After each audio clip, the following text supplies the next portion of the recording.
কাঁচা আমের টক ঝাল মিষ্টি আমসত্ত্ব একবার তৈরি করে সারা বছর কিন্তু সংরক্ষণ করে রাখা যায়। আমার বাচ্চাদের তো অনেক অনেক পছন্দ এই আমসত্ত্ব, তাই আমি কালারফুলভাবে অনেকগুলো আমসত্ত্ব তৈরি করে সারা বছরের জন্য সংরক্ষণ করে রাখবো। বিসমিল্লাহির রহমানির রহিম। আসসালামু আলাইকুম। আশা করি যে যেখানে আছেন আল্লাহ তাআলার অশেষ রহমতে অনেক অনেক ভালো আছেন।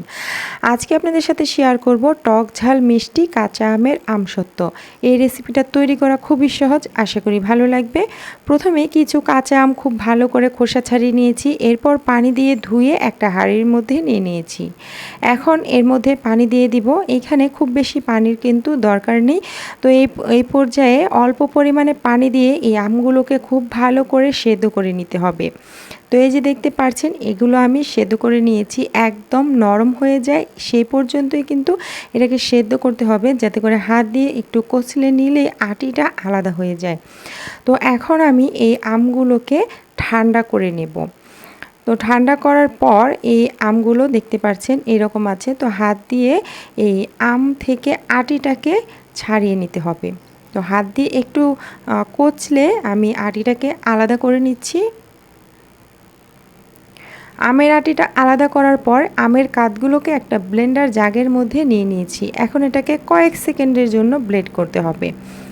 তো ব্লেন্ড করার পর একটা হাঁড়ির মধ্যে আমি সরাসরি নিয়ে নিচ্ছি। আর এটা যদি ব্লেন্ড করতে না চান, একটা ছাঁকনি দিয়ে ছেঁকে নিতে পারেন। তো যাই হোক, এটা আমি হাঁড়ির মধ্যে নিয়ে চুলায় বসিয়ে দিয়েছি। এখন এখানে দিয়ে দিচ্ছি চিনি।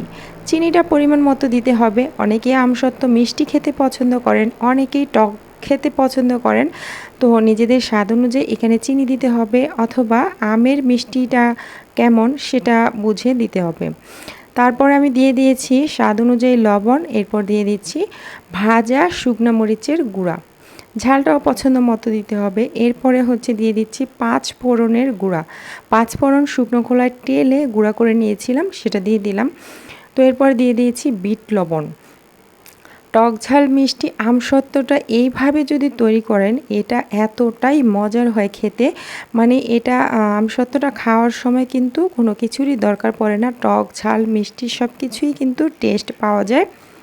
তো এটাকে খুব ভালো করে মিশিয়ে দেওয়ার পর কিছুক্ষণ জাল করে নিচ্ছি। দেখতেই পাচ্ছেন এই অবস্থায় আছে। খুব ভালো করে নাড়তে হবে, নিচে থেকে যেন পুড়ে না যায় সেটা খেয়াল রাখতে হবে। তো বেশ কিছুক্ষণ ধরেই কিন্তু এটাকে জাল করতে হবে। চিনিটা যে দিয়েছি, চিনিটা থেকে কিন্তু পানি ছেড়ে আসে বেশ কিছুটা। পানিটা শুকিয়ে যাওয়া পর্যন্ত এটাকে জাল করতে হবে। তো এই যে দেখতে পাচ্ছেন, জাল করে নামিয়ে নেব। আর যারা ফ্যানের বাতাসে শুকিয়ে নিতে চান, তারা কিন্তু আরও একটু জাল করে ঘন করে নেবেন, অথবা যারা রোদ্রে দিতে চান তারা এই পর্যায়ে নামিয়ে নিলেই হবে। তো আমি এখান থেকে কিছুটা পরিমাণে এই আমের কাত নিয়ে নিলাম একটা বাটির মধ্যে। এখানে আমি যেহেতু বলেছি কালারফুল তৈরি করব, আমার মেয়ে কিন্তু অনেক বায়না করছিল বিভিন্ন কালারের আমসত্ত্ব তৈরি করার জন্য। তো কালারটা কিন্তু স্বাদের কোনো হেরফের করবে না, জাস্ট এটা দেখতে সুন্দর লাগবে এই যা। তো যাই হোক, এখানে আমি কিছুটা পরিমাণে ব্লু কালারের এখানে আমি ফুড কালার দিয়ে দিয়েছি। তো এখানে আমি জেল ফুড কালার ব্যবহার করেছি, যেটা কেক তৈরি করার সময় ব্যবহার করি। অবশ্যই আপনারা কালার ব্যবহার করার ক্ষেত্রে একটু সাবধানতা অবলম্বন করবেন, যেহেতু এটা খাওয়ার জিনিস। অবশ্যই কিন্তু ফুড কালার ব্যবহার করবেন ভালো মানের। তো কালারটা দিয়ে খুব ভালো করে মিশিয়ে নিয়েছি। ব্লু কালারটা মিক্স করার পর এইরকম একটা কালার এসেছে। তো এর থেকে বেশি কিন্তু আমি দেব না কালার। এই পর্যায়ে এই যে একটা ট্রের মধ্যে হালকা একটু তেল মেখে রেখেছিলাম, এরপর এর মধ্যে দিয়ে দিচ্ছি। তেলটা দিলে যেটা হয়, এই আমসত্ত্বটা যখন তুলবো সেটা অনেক বেশি সহজ হয়ে যায়। তো সবটুকু ঢেলে দেওয়ার পর এটা কিন্তু এইভাবে একটু ঝাঁকি দিয়ে নিলে পুরো ট্রের মধ্যে ছড়িয়ে যাবে। তো এটা খুবই সহজ। আর এটা আপনারা চাইলে ফ্যানের বাতাসেও শুকিয়ে নিতে পারেন, সেক্ষেত্রে 3-4 দিন সময় লেগে যাবে। আর যদি এটা রোদ্রে দেন, তাহলে কিন্তু একদিনের মধ্যেই শুকিয়ে যাবে। কড়া রোদ্রে দিলে একদিনেই শুকিয়ে যায়, অথবা 2 দিন লাগে। তো এটা আমি করে নিয়েছি। একইভাবে আমি অন্য যে কালারগুলো সেগুলো একে একে মিক্স করে নিচ্ছি। এইখানে আমি কিছুটা যে আমের কালার ন্যাচারাল যে কালারটা সেই কালারই তৈরি করব। তো এটা জাস্ট এইভাবে করে দিয়ে তারপরে একটু ছড়িয়ে দিলেই হবে। এই যে ন্যাচারাল যে কালারটা, আমের কালার, এই কালারটা কিন্তু অনেক সুন্দর আসে। এইখানে কালার ব্যবহার করার কোনো দরকারই নেই। তো স্বাদ কিন্তু একই থাকবে, জাস্ট কালার দিলে একটু কালারটা অন্যরকম লাগবে। তো আপনারা যদি কালার দিতে চান দিতে পারেন, অথবা কালার না দিয়ে এমনিতেও আমসত্ত্বটা তৈরি করতে পারেন। তো এখন আমি ওই বাটির মধ্যে নিয়ে নিলাম কিছুটা আমের কাত। এরপর এখানে আমি গ্রিন ফুড কালার দিয়েছি। তো গ্রিন ফুড কালারটা দিয়ে খুব ভালো করে মিশিয়ে দিচ্ছি। তো এটা হচ্ছে কাঁচা আমের যে কালারটা, সেই কালারটা আসবে আমসত্ত্বটার মধ্যে। তো এটা খুব ভালো করে মিশিয়ে দিয়ে একইভাবে ট্রের মধ্যে দিয়ে দিচ্ছি।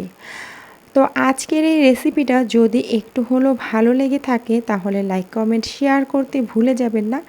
এইরকমই সহজ রেসিপি পেতে চ্যানেলটিকে সাবস্ক্রাইব করে নিয়মিত পাশে থাকবেন। যারা ফেসবুক পেজ থেকে দেখছেন তারা অবশ্যই পেজটাকে ফলো দিয়ে রাখবেন। তো এগুলো দিয়ে আমি ছড়িয়ে দিচ্ছি, একইভাবে করে ছড়িয়ে দিচ্ছি। আর দেখতেই পাচ্ছেন মাশাআল্লাহ কালারটা কতটা সুন্দর এসেছে। তো এটা শুকিয়ে নেওয়ার পরে, সবগুলো আমসত্ত্ব শুকিয়ে নেওয়ার পরে কালারগুলো কেমন হয় সেটাও কিন্তু আপনাদের দেখাবো। এক একটা আমসত্ত্ব এক এক কালারের হবে। তো এটা আমি রোদ্রে দিয়ে দিব, একদিনের জন্য আমি শুকিয়ে নেব। তো একইভাবে রেড ফুড কালার দিয়ে দিচ্ছি, কিছুটা রেড ফুড কালার দিয়ে দিলাম, দিয়ে মিশিয়ে নিচ্ছি। আচ্ছা, আপনারা কখনো রেড কালারের আমসত্ত্ব খেয়েছেন কিনা অবশ্যই কিন্তু কমেন্টে জানাবেন। তো এটাই যে ট্রের মধ্যে দিয়ে দিয়েছি, দিয়ে এখন আমি রোদ্রে দিয়ে দিব। তো এটা শুকানোর পরে কেমন হয় সেটাও দেখিয়ে দেব। তো এই যে এখানে আমি কিছু অরেঞ্জ ফুড কালার দিয়ে দিলাম, দিয়ে মিশিয়ে দিচ্ছি। তো এই আমসত্ত্বগুলো কিন্তু আমি প্রায় 15 দিন আগে তৈরি করেছি। ব্যস্ততার কারণে আমি কিন্তু এই ভিডিওটা আপলোড করতে পারিনি। তো আজকে ভাবলাম এটা আপনাদের সাথে শেয়ার করি। এখনও হয়তো কাঁচা আম বাজারে পাওয়া যায়।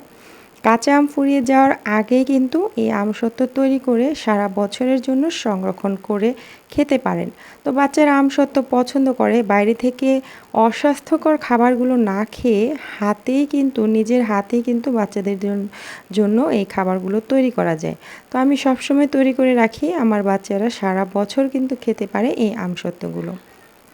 তো যাই হোক, এই যে অরেঞ্জ কালারটা সেটাও কিন্তু এই ট্রের মধ্যে দিয়ে দিয়েছি। এখন 1 থেকে 2 দিন রোদ্রে শুকানোর পরে আপনাদের দেখাচ্ছি। দেখেন মাশাআল্লাহ, এটা হচ্ছে ব্লু কালার যে আমি ব্যবহার করেছিলাম সেটা এই রকম কালার এসেছে। এটা কিন্তু ব্লু কালার নেই, এটা প্রায় গ্রিন কালারের মতোই হয়ে গেছে। তো যাই হোক, এটা শুকানোর পরে মাশাআল্লাহ সুন্দর হয়েছে। আর বাকি যে কালারগুলো রেড কালার, অরেঞ্জ কালার এবং ন্যাচারাল যে কালারটা ছিল সেটা কিন্তু একই রকম হুবহু আছে। মানে এটা রেড কালার ছিল, এটা শুকানোর পরে কিন্তু রেড কালার নেই। আর এটা হচ্ছে অরেঞ্জ কালার ছিল। তো অরেঞ্জ কালারটা অরেঞ্জ কালারের মতো আছে কিছুটা। আর অন্য যে কালারগুলো সেগুলো শুকানোর পরে মানে অনেকটাই একই রকম দেখতে লাগছিল। আর এই যে এটা হচ্ছে গ্রিন ফুড কালার যে দিয়েছিলাম সেটা, এটাও কিন্তু মাশাআল্লাহ খুব সুন্দর একটা কালার এসেছে। এটা কিন্তু কাকে খেয়ে নিয়েছে কিছুটা রৌদ্রে শুকানোর সময়। তো সবগুলো আমি ট্রে থেকে নামিয়ে নিয়েছি। আর এগুলোকে সংরক্ষণ করে রেখে দিব এখন। আপনারা চাইলে কেটে রেখে দিতে পারেন এয়ারটাইট বক্সে ভরে। তো আমি এগুলো কাটবো না, যেহেতু এখানে অনেকগুলো আমসত্ত্ব, এগুলোকে আমি এইভাবে করে রোল করে তারপরে রেখে দিব। একটা পলিথিনের মধ্যে পেঁচিয়ে যদি রেখে দেন ফ্রিজে, নর্মাল ফ্রিজে রেখে দিলে সারা বছর ফ্রেশ থাকে। অথবা এমনিতেও কিন্তু নর্মাল তাপমাত্রায় যদি রেখে দেন কিছুই হবে না, এটা একদম 1 বছর পর্যন্ত সংরক্ষণ করে খাওয়া যায়। তো আমি এইভাবে করে রোল করে নিচ্ছি। এখন হচ্ছে এটা এয়ারটাইট বক্সে তো ভরা যাবে না, এগুলো যেহেতু বড়। তো এগুলোকে আমি জিপলক ব্যাগের ভেতরে ভরে তারপরে রেখে দেব, অথবা পলিথিনের মধ্যে পেঁচিয়ে নর্মাল ফ্রিজে রেখে দেব। তো এটা হচ্ছে এই যে কাকে একটু খেয়ে নিয়েছিল, আর এটা গ্রিন কালারের ছিল। আর এটা হচ্ছে এই যে রেড কালারটা কিন্তু একদমই রেড কালার নেই। তো সবগুলো একই রকমভাবে আমি পেঁচিয়ে নিয়েছি। আজকের রেসিপিটা কেমন লেগেছে অবশ্যই কমেন্টে জানাতে ভুলবেন না। তো এই তো আমার আমসত্ত্ব সবগুলো তৈরি। এটা শুকানোর পরে কেমন হয়েছে সেটাও আপনাদের দেখিয়ে দিলাম। সবগুলো কিন্তু একসাথে নিয়ে নিয়েছি। মাশাআল্লাহ, মাশাআল্লাহ এগুলো খেতে অসম্ভব মজার হয়েছে। বাসায় ট্রাই করে দেখতে পারেন। আজকে বিদায় নিয়ে নিচ্ছি। সবাই ভালো থাকবেন। আল্লাহ হাফেজ।